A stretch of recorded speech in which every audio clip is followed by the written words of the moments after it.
I found that I was successful because I, first of all, said to myself, I can do this. And for a very long time, I was defeating myself, and I mentioned that in the thing. I thought that I could not do it. I was not good enough, and we tend to do this as black people. And I said that in one of my videos a long time ago, and it's systematic. Okay, listen, I've done research on this stuff. I read not well. I've read a lot of research on you know the mind and how exterior okay, I'm not gonna get into intrinsic and extrinsic motivation and how we can affect that and with the psyche and all this stuff, but we can get from the outside that we are not good enough, and it starts from in the schools. It starts from even as parents we pass down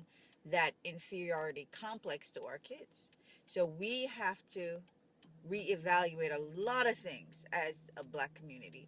But when you're talking about you yourself, okay, you have to believe that you can do it. Okay, so I mean,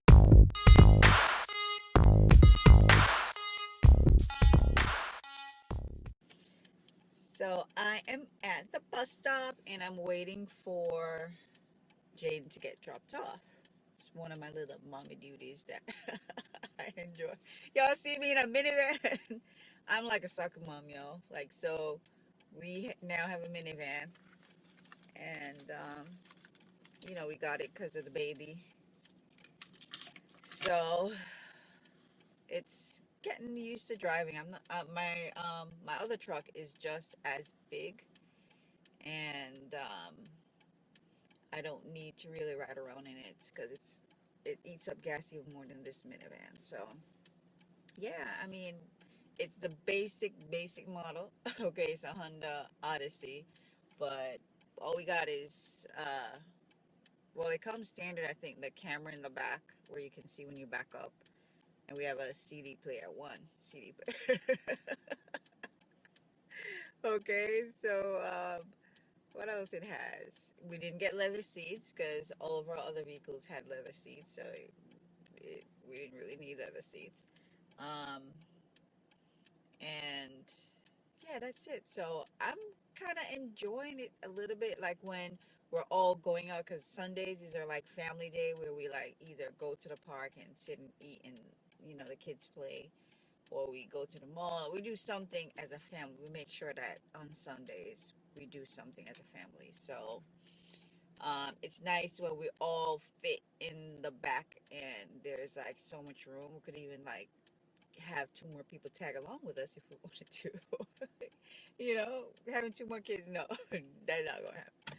But yeah, so I'm just here sitting and waiting. I figured I could answer one of the questions that I'd gotten, and one of the questions was about schooling. Like, how did I do it with everything that I had going on? So, what did I have going on? All right. So, I got a 16-year-old who is very helpful, by the way. Okay. I have a special needs son who is the biggest blessing in my life, but he's also a challenge. It's tough, but it's not anything like you should feel sorry for me or anything like that, right? But it's just tough having a special needs kid. But guess what? I was able to go to school full time, and I was also teaching at a college in Georgia, and I was able to juggle the kids. How did I do it? I mean, I didn't get a lot of sleep.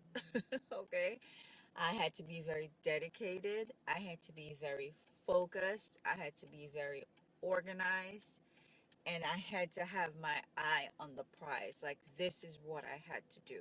So when I got sick, I had to tell myself, okay, you're sick, body, but it's just for a short while. Okay. And of course, you got to be very careful with, when you're in grad school, because it's very stressful. So you have to, make sure, especially when you have a family, but you have to make sure that you take care of yourself. You got to eat right. You got to make sure you get adequate sleep when you can. Okay. You just gotta, you really gotta take care of your body. And one of my professors, my very first semester, or maybe my second semester, said that. I never really thought about it. He's like, you have to be physically healthy. Okay. But as far as just being focused and dedicated, this is something that I really want to do. And even though I stopped short because I had to really come back, it was 4 years with me and my husband being, living in two different states, and it was rough in the beginning because we thought that it would have been okay for us to leave because our relationship was so strong that we said, oh, we could separate and it wouldn't be a problem. A lot of people are like, sure you want to do that, you know. But anyways, I'm digressing a little bit. When I did um, the masters at FAU, I had did an MST where they had picked like 40 teachers in the county, and we got paid to go to school. Um, so like every semester, I was getting like $2,000 or $3,000, right? Um, my husband was very helpful, so it's easier when you have a support system around. So if you have kids, you have someone, to drop the kids off, or maybe you have someone to make dinner when you come home and you're tired, especially if you're working. So he was very, very supportive, and it was like both of us getting the degree, you know what I mean? But that money too was really nice. And, it was kind of like something I could put on my resume to say that, I was one of the teachers that got picked. And not only that, I worked so hard and I did my very best. When I say my very best, like I did not stop short of that. And at the end, and I was doubling up so I could graduate early because I know that I needed to take off to take care of Jaden because he wasn't walking at the time. And they were telling me he was bound for a wheelchair. And I was just like, oh, I'm not going to accept that. So, um, they offered me $10,000 to continue on to get the I guess it's almost like a PhD, but not really. It's very hard to explain, but it's above the master's. Um, and I gave that up for Jaden, but because I did well, that opened up for me. So a lot of times you have to realize that people are watching you. Okay, you have to make sure with grad school, you got to kind of play the politics a little bit too. When I say politics, I mean you have to make sure that you are seen by your professors. They know that you are working. If they don't think that you're working, that can affect your grade, honestly. I mean, and when I say grade, your outcome, then they're not on campus. You don't give them that. Okay, I want this, and I'm an asset to the institution. You got to make sure you do that. So not only that you got to be dedicated, you got to be focused, you got to be organized, you got to play some form of politics. Okay, and